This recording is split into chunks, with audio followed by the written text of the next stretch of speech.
రాష్ట్ర ప్రభుత్వం పారదర్శకంగా పాలన చేస్తున్నప్పటికీ బీజేపీ నాయకులు అనవసర యాత్రలతో టూరిస్టుల్లా వచ్చి డ్రామాలు చేస్తున్నారని ప్రభుత్వ విప్ వేముల వీరేశం విమర్శించారు.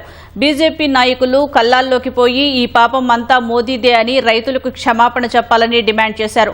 రాష్ట్రంలో ధాన్యం కొనుగోళ్ల విషయంపై బీజేపీ నాయకులు రైతు గోస యాత్ర పేరుతో కొత్త రాజకీయ డ్రామాకు తెరతీశారని వ్యాఖ్యానించారు.